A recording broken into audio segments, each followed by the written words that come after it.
cingido esteja o vosso corpo e acesa as vossas candeias. Sede vós semelhantes ao homem que esperam pelo seu Senhor, ao voltar das festas de casamento, para que quando vier a bater a porta, logo lhe abram. Bem-aventurados aqueles servos a quem o Senhor, quando vier, os encontre vigilantes. Em verdade vos afirmo que ele há de cingir-se e dar-lhes lugar à mesa, e aproximando-se os servirá. Quer ele venha na segunda vigília, quer na terceira, bem-aventurados serão eles, se assim os achar.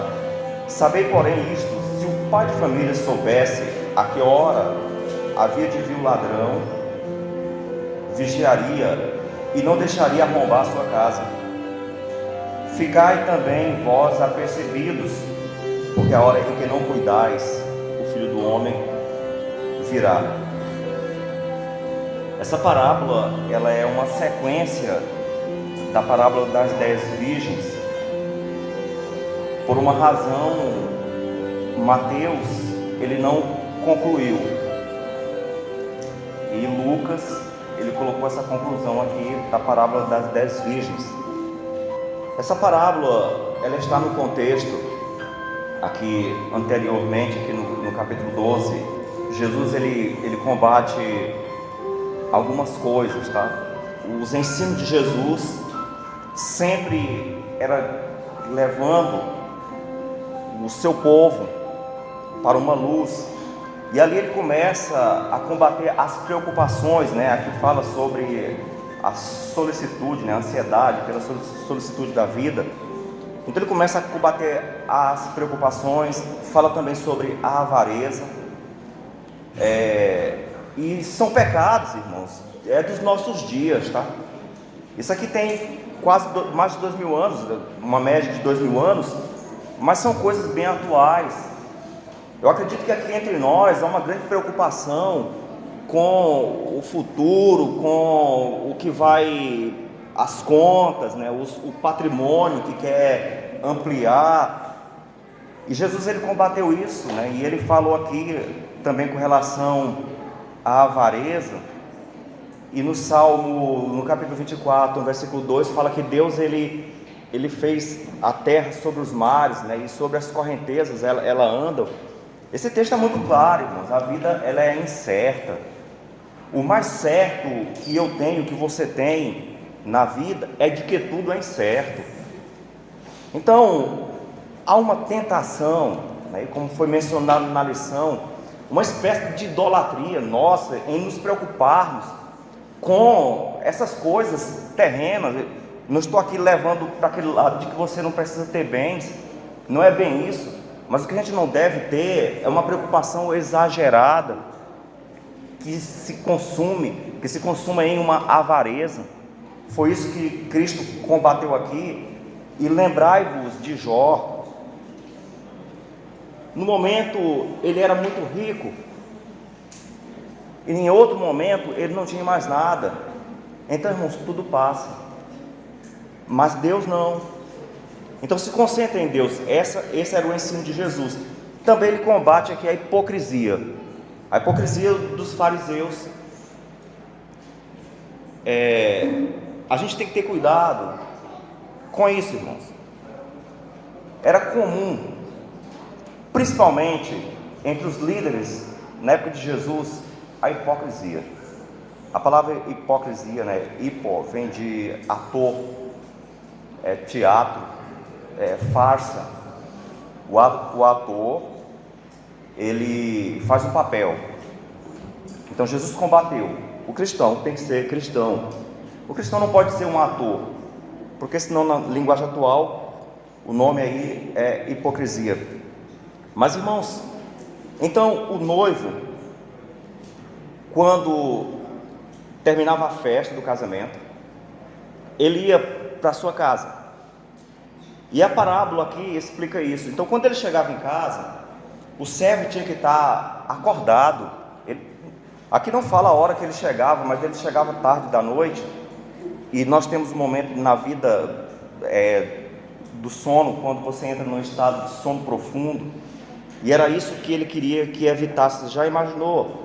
Eu já tive, um tempo eu coloquei alguém para dormir na minha casa, né, para vigiar lá, porque eu estava com medo de alguém roubar. E aí outra pessoa chegou, bateu tanto na porta, sabe? E a porta era daquelas portas venezianas, e a porta arrebentou. E o rapaz que estava lá vigiando a casa não acordou. Então esse sono profundo é complicado, né? Então Jesus queria que, a lição aqui era que o servo não dormisse para não entrar em sono profundo, para que o noivo não chegasse e batesse e ficasse do lado de fora, né, com a noiva, sendo que era o momento lá da lua de mel, aquela coisa toda. Muito bem, então esse estado de sono profundo também é uma aplicação para nós, tá, irmãos? A gente tem que ter cuidado para nós.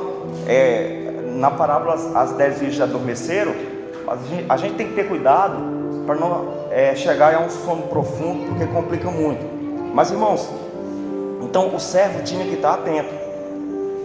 Esse texto aqui também, ele vai se cumprir, na verdade está se cumprindo momentos antes da volta de Jesus. E para nós, irmãos, a gente observa que é um momento de crises. E essas crises, na verdade, no capítulo 24 de Mateus, fala de grandes crises. E essas crises, elas terminam, eu não sei, até anestesiando. A gente vê tanta coisa acontecendo e parece que aquilo não é nada. Mas eu vi recentemente um pastor, ele pregando e falando: olha, não vai ser assim. Cristo, esses sinais aí, não é bem isso. Tá, sempre aconteceu guerra com o pastor, tá, irmão? Sempre aconteceu guerra, sempre aconteceu fome, sempre houve sinais como terremoto, essas coisas sempre aconteceram. Mas o problema é que você observe bem. Jesus falou que isso aconteceria antes da vinda dele. Nunca, irmãos, aconteceram tantas guerras como agora. Desde a época de Cristo existia guerra, mas não como agora, é uma atrás da outra. Eu sei que todo mundo está de olho na Ucrânia, mas lá no Iêmen, em outros lugares por aí também está havendo conflito, que a mídia não divulga, porque não tem interesse nisso. Então, nunca houve tanto terremoto como agora. Nunca houve, irmão, crise como agora. Eu tenho aqui o Telegram, o Facebook. Eu uso mais assim como acho que o pastor Rogério falou, né? Isso que se tornou um ídolo. Eu uso mais assim para me comunicar, algumas coisas do tipo, sabe? E constantemente entra aqui um americano ou então um canadense em contato comigo. Aí eles entram, aquela sutileza toda. Mas sabe o que eles querem? Eles querem que eu entre naquelas criptomoedas, sabe? Que eu seja um acionista daquilo lá. Eu já não estou mais me atendendo. Eles mandam as mensagens lá, porque eu não quero aquilo, sabe? Eu não sei nem o que é aquilo. E não me interessa. Mas, escuta, por que eles estão assim? Meu irmão, é uma crise que você não tem ideia. O Canadá está em crise. Os Estados Unidos estão em crise. Nunca houve uma inflação como agora nos Estados Unidos. A Alemanha está quebrando. A Grã-Bretanha, você viu aquele luxo todo da rainha aí, quem assistiu? Eu só vi o comentário, que não me interessa também nesse tipo de coisa. Mas aquilo ali é um disfarce. Tudo bem que eles têm, a monarquia que está lá 70 anos no poder, tem tudo aquilo, tem. Mas o povo mais pobre está se quebrando. Nunca houve tantos moradores de rua como agora em Londres. Então, peraí, a Alemanha está quebrando. Então, os sinais, irmãos, não é que ia acontecer eles estão se intensificando. Além disso, veja só, é tudo ao mesmo tempo. É guerra, é fome, é pestilência. Estão entendendo? E sabe o que a Bíblia diz? Se o Senhor não abreviasse aqueles dias, você já leu esse texto? E alguém pensa assim: nosso dia está muito rápido. Não, o dia continua com 24 horas. Deus não abreviou isso aí não, irmãos. Deus abreviou os sinais. O que Ellen White diz?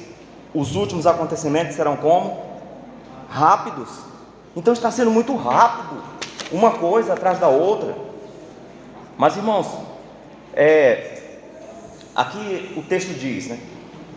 No versículo 16, no versículo 36, vós. Então essa palavra vós aqui é para você.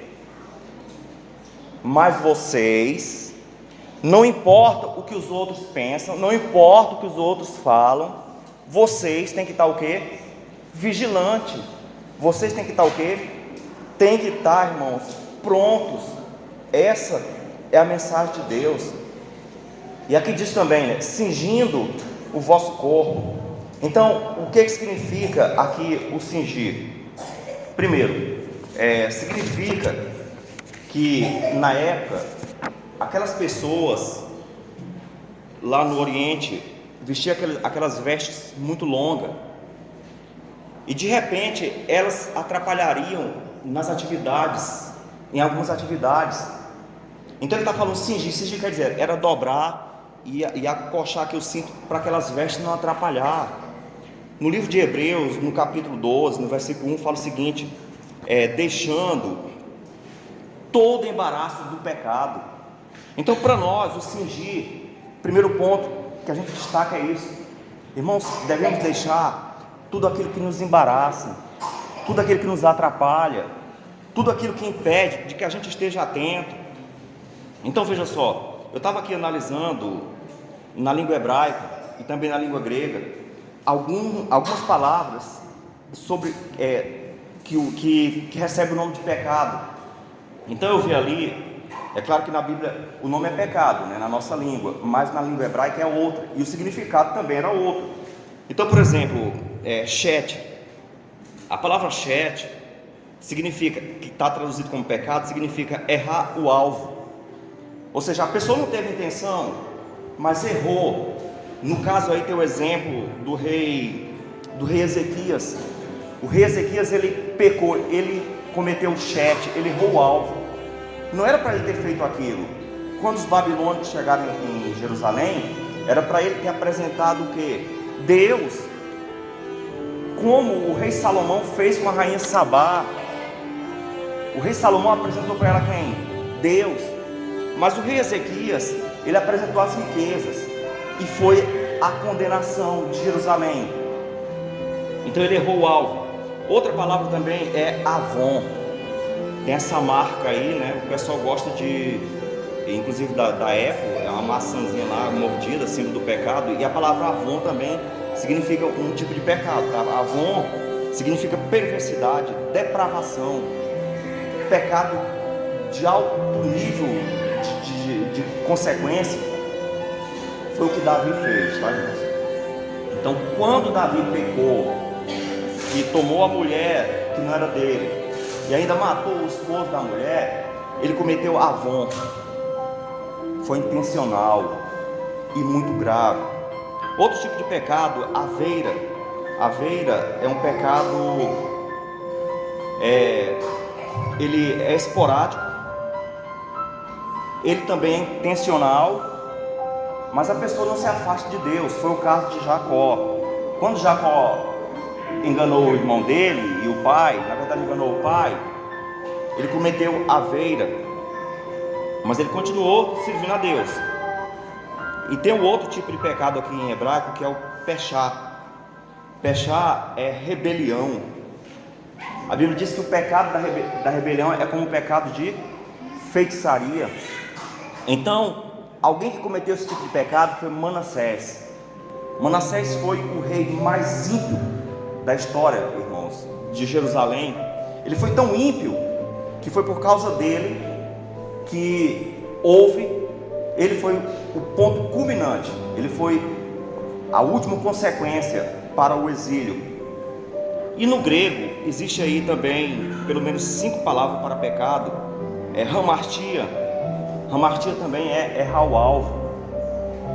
Por exemplo, lembro quando Paulo falou: o bem que eu quero, eu não faço, mas o mal que eu não quero fazer, esse eu faço. Então isso aí é hamartia, errar o alvo. Irmãos, se você comete pecado, o cristão, o pecado que ele comete é esse aqui: sem querer.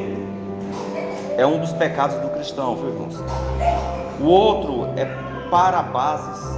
Parabases significa transgressão, ultrapassou, irmãos, o limite. Há uma linha que o cristão não pode ultrapassar. Então, quando você comete esse tipo de pecado, foi Pedro, quando ele negou Jesus. Outro tipo aqui é paraptoma, ou seja, passe em falso. Quando a pessoa ele entra num terreno proibido, Ananias e Safira cometeu esse tipo de pecado, irmãos. E outro aqui é anomia. Anomia quer dizer anarquia. Mateus 7,22, quando Jesus voltar, vai estar um grupo de cristãos perdidos, e ele vai falar assim: apartai-vos de mim, malditos, vocês que praticam iniquidade. Então a palavra iniquidade ali é anomia, é esse que está aqui. E por último, paranomia, é um tipo de pecado, irmãos, é que ele é menos grave. Foi o pecado que Marcos cometeu em ter abandonado Paulo quando pregava o Evangelho. Apesar de menos graves e uns mais graves, todo pecado, irmãos, ele tem consequências, todo pecado é ruim. E Hebreus 12:1 está falando para aqueles que vivem nos últimos dias, para todos nós, para abandonarmos todo embaraço, todo, por pequeno que seja. Não saia daqui hoje com esse embaraço. Sabe por quê? Porque aqui, por mais grave que sejam esses pecados, você nota que todos eles têm perdão. Todo pecado tem perdão. Então, Deus, irmãos, Ele é compassivo, Ele é bondoso e Ele é perdoador. Ele conhece cada um de nós, Ele conhece a nossa estrutura, Ele sabe que somos pó. Então, eu fiz essa relação para que a gente entenda. Romanos 6,14 diz: o pecado não terá domínio sobre vós. Não deixe, irmãos, que nenhum pecado te domine. Jacó lutou com Deus, e você pode lutar também. Tira de mim, Senhor, este pecado. Depois que Jacó lutou com Deus, não há mais registro de que ele tornasse a enganar alguém. Zaqueu, houve salvação na casa dele.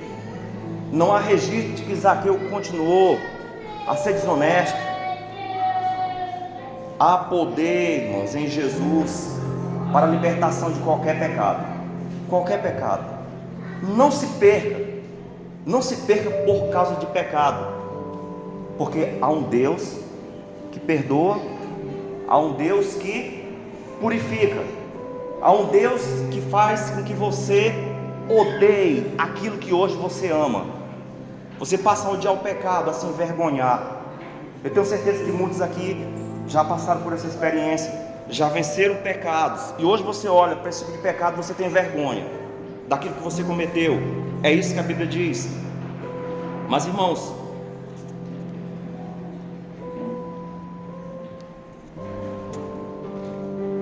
o outro ponto aqui que embaraça, o segundo ponto que eu destaco aqui, é a nossa entrega total. Temos, irmãos, que ser como Moisés. Eu não tenho nada para entregar. Moisés tinha. Hebreus, no capítulo 11, 27, fala que ele deixou tudo, porque viu o invisível. Moisés era para ser um dos faraós. Ele tinha toda a glória da nação mais poderosa do mundo, que não existe hoje uma nação comparada com o Egito naquela época. Os Estados Unidos é um nada em comparação com o que foi o Egito, com o que foi a Babilônia. E Moisés tinha tudo, e ele se entregou, irmãos, totalmente, porque ele via o invisível. Você não tem que ver o que está diante dos olhos, tem que ver o invisível. O invisível é eterno, o que nós vemos, irmãos, é passageiro. Cristo, Ele falou: todo aquele que quiser vir após mim, tome a sua cruz e siga-me. As pessoas confundem e pensam que a cruz é o marido. Foi a cruz que Deus me deu. Outros pensam que a cruz é a esposa. Foi a cruz que Deus me deu. Não, irmãos. A cruz não é problema. Problema sempre vai existir nesse mundo. A cruz é você fazer como Jesus. Ele não queria, ele jamais queria. É tanto que ele falou: Senhor, Pai, se possível apartai de mim esse cálice, eu não quero, está muito dolorido. Mas ele levou até o Calvário, e lá ele foi crucificado e morreu. A cruz que Deus está falando aqui é essa. Pega a sua cruz, caminhe rumo ao Calvário, e chegue no Calvário, morra. A cruz é morrer. Ofereçais o vosso corpo como sacrifício vivo. Pega o teu corpo, venha para o altar e se sacrifique. É morrer para o eu, é entrega total. É isso que Deus está falando, irmãos. Não vai ser salvo aquele que não fizer uma entrega total, aquele que não falar como Paulo: não vivo eu, Cristo vive em mim. Eu morri, agora Cristo vive em mim. Os meus desejos não são mais os meus, são os de Deus. Os meus sonhos não são mais os meus sonhos, são os de Deus. A vida não é mais minha, é de Deus. Como Paulo falou, eu sei que o texto preferido, principalmente dos evangélicos, eu falo evangélicos porque eu não considero adventista como evangélico, tá, irmãos? Evangélico é um nome pejorativo para o falso evangelho que está dominando o mundo. Aquele evangelho oba-oba, aquele evangelho do Deus que só dá. Isso não é evangelho, irmãos. Isso é a grande apostasia que o apóstolo Paulo falou lá no livro de 2 Tessalonicenses 2. O adventista eu chamo de cristão. Então, o cristão, ele tem que entender isso. Cristo se entregou. Jó, quem de nós, irmãos, teria a capacidade que Jó teve de passar por tudo aquilo? Eu acredito que nenhum ser humano, por mais fiel que ele seja, ele estaria pronto para isso. E por que Jó resistiu? Porque ele se entregou totalmente. Pensa que foi fácil a vida de Abraão? Você está estudando na lição aí, saiu da terra tranquila e foi lá para onde havia fome. De rico passou a ser pobre, levou uma vida complicada. Depois foi levar o filho para o altar para sacrificar. Então Abraão fez isso porque ele se entregou.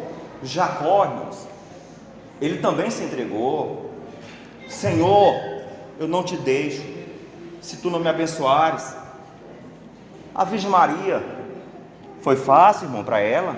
O que era uma mulher na idade dela aparecer grávida, sem ter esposo, sem ter casado? O que a Bíblia dizia? Tais mulheres devem ser tiradas da casa, devem ser apedrejadas. Mas ela falou: Senhor, eu estou aqui, que se cumpra em mim o teu querer. Foi entrega. E o que seria de José? Um homem que as pessoas passavam: olha lá, não é filho dele não, é do Espírito Santo. Começava a zombar, mas ele aceitou tudo, ele se entregou. Além de José, nós temos João Batista. Imagine, João Batista era referência na época, pregava para milhares e milhares de pessoas. Tudo que acontecia ali na região, João Batista falou isso, ele era referência. Mas sabe o que foi que ele falou? Ele falou: eu sou a voz que clama no deserto. Ele não falou: eu sou o profeta do Senhor, eu sou isso. Não, uma simples voz. Eu não sou ninguém, eu só sou a voz que Deus está divulgando. Assim foi ele. E ele disse que ele cresça e que eu diminua. Aqui está um relato de uma entrega total. Pedro, irmãos, também se entregou. O que foi que Pedro fez? abandonou tudo, morreu aonde? Distante de Jerusalém, morreu em Roma, já velho, pregando o Evangelho, uma entrega, aquele que antes negou, agora se entregou totalmente e morreu de uma forma pior do que a forma de Cristo. O apóstolo Paulo também. Eu fico olhando o que algumas pessoas falam. Um cristão não pode sofrer, um cristão não pode ter problema. Meu irmão, alguma coisa está errada na tua vida, porque tu está passando por isso. E eu pergunto, o que havia de errado na vida de Paulo? Por que sofria tanto? Por que sofreu tanto? E sabe o que foi que Paulo falou a respeito dele também? Um dos maiores homens que essa terra já viu, assim como João Batista. Paulo falou, Efésios 3, verso 8, o menor dos santos. Eu sou o menor. Então, irmãos, isso é entrega. Isso é entrega. Então, você quer saber qual que é o terror para Satanás? O que o diabo mais teme? É de ver um cristão fiel. Ele olhar para alguém e ver, esse aqui não há dolo, não há nada de errado nele, é uma pessoa temente a Deus, uma pessoa fiel a Deus. Esse é o terror dele. Você quer saber qual que é a maior alegria de Satanás? É ele ver um cristão que vai para a igreja, que ora, que lê a Bíblia, prega, canta, faz qualquer coisa, mas ele é infiel.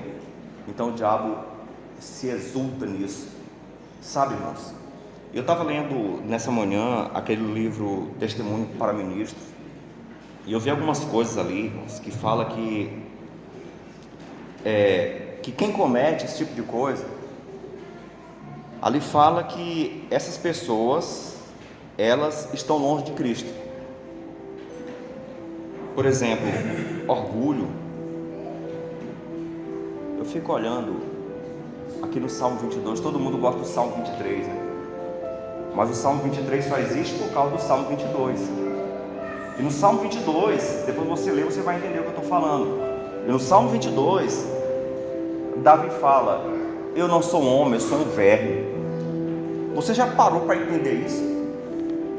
Se Davi, um dos maiores reis, já teve aí nesse mundo, um homem que foi poderosamente usado por Deus, ele se achou um verme. Eu pergunto, por que eu vou me achar? Irmãos, o orgulho tira do céu, tirou Lúcifer. Além disso, lá fala também sobre o amor próprio, o egoísmo. Eu. Tudo é eu. Não é por aí, irmãos. A supremacia. Tempo desse eu estava ajudando um colega meu, né? Ele é pastor ali em Palmas. Eu estava ajudando ele algumas. Na verdade ele era, né? Ele foi para o Mato Grosso. Aí eu cheguei numa igreja, pelo amor de Deus, eu fui enviado para lá para ajudar a igreja. Mas o dono da igreja lá não me deixou pregar, sabe? Aí eu falei, mas rapaz, tudo bem. Peguei lá meu material, né, de evangelismo e fui lá para a rua, fui pregar nas ruas. E graças a Deus foi uma experiência maravilhosa. Pregamos lá para centenas de pessoas, sabe? Não estou aqui para pregar na igreja, vou para a rua. Aí eu estou lá um dia, o pastor chegou, né, para visitar lá. E esse homem não deixou de pregar também. Irmãos, na igreja de Deus só há um supremo. Se tiver outro supremo, pode ser presidente, pode ser pastor departamental. E se a igreja acha eles como supremo no lugar de Deus, fique sabendo de uma coisa: é uma espécie de perigosa idolatria. A supremacia, irmão, existe no mundo. O mundo funciona como uma espécie de pirâmide, o grande lá em cima e os embaixo segurando. A igreja de Deus não é assim, irmãos. A igreja de Deus é um círculo. Todos nós somos o corpo. Seja presidente, seja pastor, seja quem for, é o corpo. Quem é o cabeça? É Cristo. Longe disso, irmãos. Se há em nós esse maligno desejo de supremacia, repreenda, carregue a cruz, morra para isso. que é um pecado que tira do céu, não é eu que estou falando, está escrito. Outra coisa também é a vanglória. Então tem gente que se gloria naquilo que a glória deveria ser para Deus. Coisa simples.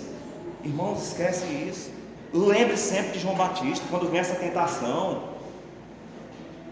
que ele cresça. E se você diminuir, mais o reino de Deus avança. Outro ponto, eu vou passando aqui, tem muita coisa, mas esse tipo de pecado tira do céu. O versículo 35 aqui, irmão, da parábola, diz que as nossas lâmpadas têm que estar acesas. Acesas, irmãos. Eu não posso estar apagado. Sabe, isso aqui não é salvação por obras. Mas tipo assim, se eu sou um cristão, é impossível não ter dentro de mim o desejo de evangelizar. Se eu não estou com esse desejo de salvar as pessoas, a Bíblia diz: amar o teu próximo como a ti mesmo. Eu nunca, jamais quero, irmãos, ser morto no lago de fogo. Então eu tenho que amar o meu semelhante. Eu não quero que eles morram também. Então faça alguma coisa. Então quem está em Cristo, irmãos, tem um desejo disso. A lâmpada tem que estar acesa. A Bíblia diz que nós somos o quê? Luz do mundo e sal da terra. A Bíblia diz, aqui também tem um texto interessante, aqui no versículo 37, fala que o Senhor, Ele vai servir o servo. Aquele servo que estava vigilante, o Senhor entra e vai ser. Irmãos, isso aqui não acontecia na época. Aqui é uma representação da grande graça de Deus. No livro de Mateus, no capítulo 8, no versículo 11, fala do grande banquete, lá no céu. Ali vai estar sentado Abraão, Isaac, Davi, todos os salvos, e também você, amém? Amém. E naquele dia, o que vai acontecer? Cristo vai servir.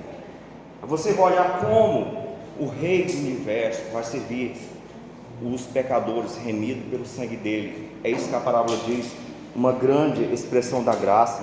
E no versículo 38 fala que ou que seja na segunda vigília, quer que na terceira. Então a palavra vigília aqui, irmãos, era que os romanos dividiam a noite em várias partes, e os judeus também. Então não interessa qual hora, Cristo vai vir à noite. Essa parábola vai se cumprir à noite, e a noite simboliza trevas. Nunca houve tantas trevas, irmãos. Nunca houve como estamos vendo agora no mundo. A Bíblia diz que, Isaías 60, verso 2, que as trevas cobrem a terra, como as águas cobrem o mar. E eu até me estremeço em perceber que essas trevas não estão apenas lá no mundo, não estão, irmãos, apenas entre os evangélicos, mas elas estão também nos cobrindo. É hora de estarmos com a lâmpada acesa. A lâmpada é a palavra de Deus, mas ela só acende se tiver o Espírito Santo. A nossa maior necessidade hoje, irmãos, não é de que Deus resolva o meu problema, não é de que Deus me dê um emprego, não é de que Deus faça isso ou aquilo por mim. A maior necessidade tua e minha hoje é do Espírito Santo. Amém. Precisamos dele, senão estamos perdidos. É isso que a Bíblia diz. Aqui no versículo 39 fala que ele virá como ladrão. O ladrão aqui, irmãos, não é o dispensacionalismo. Por exemplo,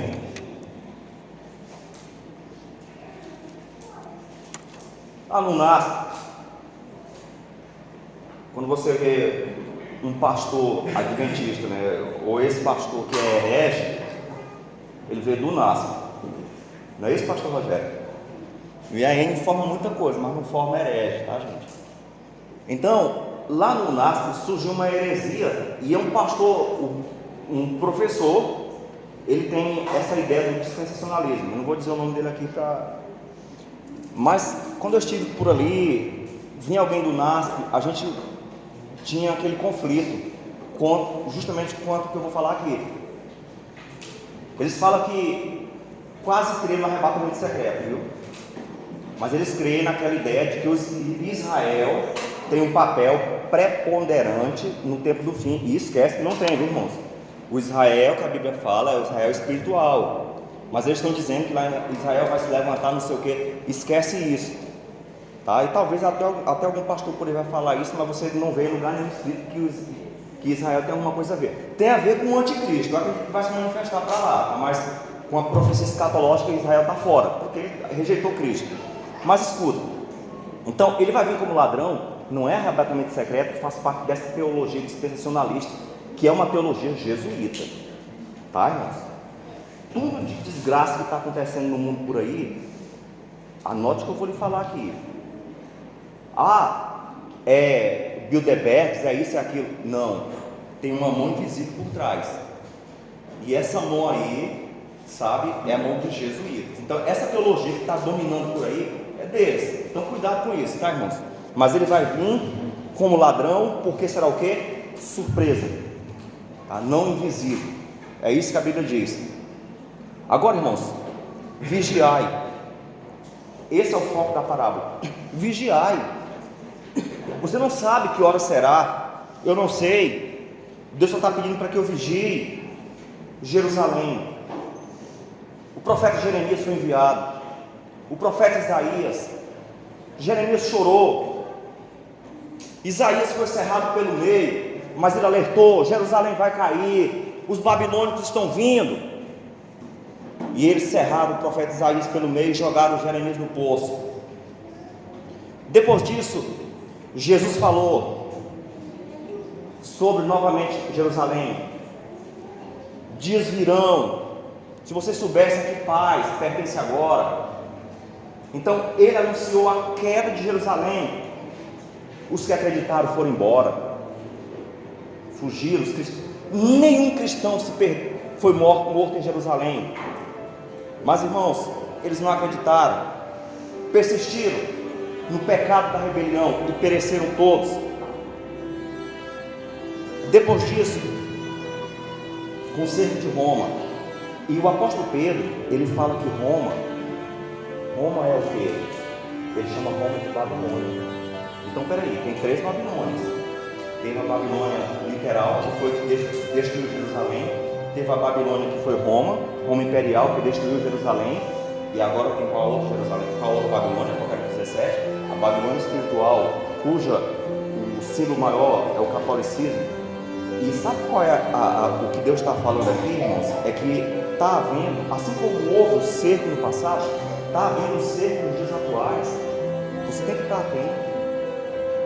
Tudo tranquilo? Não está tudo tranquilo. Nos bastidores, algo está se levantando, irmãos. E só existe uma oposição a esse sistema. E essa oposição é um pequeno grupo de pessoas que sabem que o sábado é o dia do Senhor. É um pequeno grupo que sabe que a lei de Deus. Peraí, se lá onde fala para não matar, lá onde fala para não adulterar, lá onde fala para não roubar, lá que combate a idolatria, é o mesmo que fala para guardar o sábado, só tem um povo. E esse povo está sendo alvo. Esse povo está sendo cercado. E as pessoas ainda não entenderam isso, irmãos. As pessoas não entenderam isso. Veja o que está acontecendo. Primeiro, crise após crise. Alguém pode falar bobagem aí, mas eu vou falar o que a ciência fala. Alguns documentos aí comprovaram que esse vírus aí foi uma coisa manipulada, né, com alguns objetivos. Eu estou falando, se alguém quiser depois eu dou uns dados científicos sobre isso, né? Não é coisa de internet não. Mas tá, peraí, fizeram o que fizeram, trouxe a crise. Agora tem uma guerra ali, peraí, essa guerra está sendo aonde? Bem no foco, onde mantém a energia da Europa e mantém a alimentação praticamente, porque o europeu ele não come arroz, sabe? O europeu ele come massas, e a massa vem do trigo, né? É o pão, essas coisas, tá? Então escuta, mais uma crise. Peraí, a pandemia quebrou os países, porque ninguém podia sair, ninguém podia trabalhar, e também, o que mais? Os governos tiveram que injetar aí, né? Eu tenho uma prima que é médica, né? Aí ela falando que o salário dela diminuiu, né, depois da pandemia. E triste, né? Porque diminuiu o salário dela. Então, quer dizer, na pandemia até os médicos passaram a ganhar mais. Então, quebrou, gente. Os países estão quebrados. Isso é por acaso? Aí você vê um clima aí todo complicado. Aí chega alguém que você sabe muito bem, que é o chefe do Vaticano, e ele fala: eu tenho uma solução para tudo isso. Solução para a crise climática, solução para tudo aquilo. Chama-se o domingo como um dia santificado. Você que não viu isso, vê lá na encíclica papal, a Laudato Si, ela fala bem sobre isso. Então, peraí, o que isso significa? Babilônia está cercando. Mas qual é a boa notícia de tudo isso? Eu não posso me preocupar com isso. Eu posso me preocupar em o que a Bíblia está falando: vigiai. Por quê? Apocalipse 18:1, irmãos, fala que essa terra vai ser iluminada com a glória de Deus. E quem vai iluminar? Quem é a luz do mundo? Ele falou: vocês são a luz do mundo. Quem vai iluminar são os cristãos.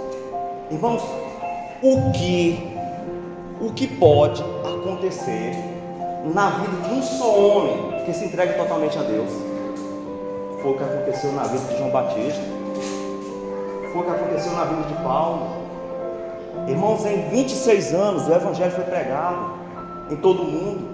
Está lá no livro de Colossenses, Paulo falou isso, que o Evangelho foi pregado, Colossenses 23, foi pregado em todo o mundo.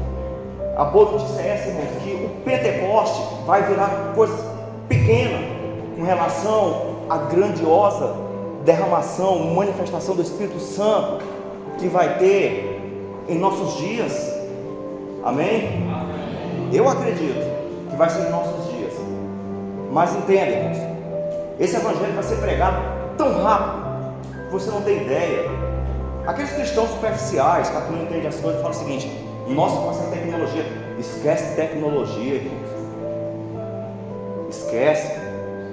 O Evangelho vai ser pregado não pelo poder tecnológico, como foi no passado, mas sim como ele vai ser pregado como no passado, pelo poder do Espírito Santo. Está além das tecnologias fúteis, bobagens, coisas tolas. Daqui 5 anos você vai olhar para essas tecnologias avançadas de hoje, estão lá como nada. Você faz até sorrir. Lembra daquele celular primeiro, que era desse tamanho? Todo mundo sorri quando vê um celular daquele tamanho. Entendeu? Isso aí não tem, acho que 15 anos. Certo? Então escuta. Outra coisa surpreendente. Olha lá para Filipe. De repente apareceu um eunuco. Desapareceu e foi para onde? Teleexportação. Quer dizer, o Espírito Santo vai fazer coisas incríveis. Você chega do Espírito Santo, você está aqui, ele te leva para um lugar tal, leva para outro. Isso vai acontecer porque aconteceu no passado, é bíblico. Mas escuta, irmãos, esse é o que a Bíblia diz que vai acontecer, apesar da crise se aproximar, ser tão grave, como foi lido na lição, Daniel 12:1, uma angústia como nunca houve. Mas o povo de Deus, irmão, receberá um poder como nunca foi dado para mortais nesse mundo. E a pergunta, para a gente finalizar, é: de que lado, irmãos, eu vou estar? Eu vou estar ao lado dos adoradores da besta, que receberão, uma crise terrível, financeira. Meu Deus, um mundo consumista, um mundo louco para consumir, e agora não pode mais comprar, porque está em crise. Eu passei um período na Europa, e eu peguei um período daquela crise de 2008, ela estourou para lá em 2016, foi o ápice. O número de suicídio foi altíssimo. Nós brasileiros estamos acostumados com crise, mas o europeu e o americano não. O Deus dele é comprar, é dinheiro. Você vai nas igrejas lá, tudo vazio. Você vai no shopping, é lotado. 10 da manhã está aquela fila esperando o shopping center abrir. É a igreja do século XXI, tem até um livro com esse título. Então, ninguém pode mais comprar porque não tem dinheiro. Mas aí vai ter uma ajuda para vocês. Sabe quanto que foi o auxílio emergencial lá em Portugal? 3 mil reais. Sabe quanto que foi na Alemanha? 6 mil reais. E não se preocupe, o mundo está em crise para nós, mas para os donos dele, eles estão lucrando como nunca, sabe? Nunca se vendeu tanto remédio como agora. As empresas farmacêuticas estão... Então eles têm muito dinheiro. Ele pode dar um auxílio emergencial até de 5 mil aqui no Brasil. Então vai ser uma vida maravilhosa. Todo mundo vai aceitar. Nossa, eu vou perder isso aqui. Está entendendo o laço que o diabo está fazendo? Deixou o mundo gostar do consumismo e agora vem o preço. Não vai ser de graça. Mas irmãos, ou você vai aceitar os benefícios que a besta vai, do sistema da besta vai propor, ou você vai aceitar ser perseguido por amor a Jesus. Mas entende, todo mundo aqui, desde que eu me tornei adventista, com 5 anos que eu ouço essa palavra. No dia da perseguição eu vou fugir para isso, vou fugir para aquilo. E talvez não vai fugir, talvez vai ser um dos perseguidores. Então escute, para que eu não seja, irmãos, um adorador da besta, eu tenho que fazer o que está escrito nessa parábola aqui hoje: vigiar, abandonar todo pecado e ficar atento, porque o Senhor está vindo. Babilônia está cercando, está marchando, está muito próximo. O Senhor nos abençoe, tire de nós todo embaraço e nos prepare para sermos aqueles que vai iluminar essa terra com a glória poderosa de Deus. Amém? Vamos orar.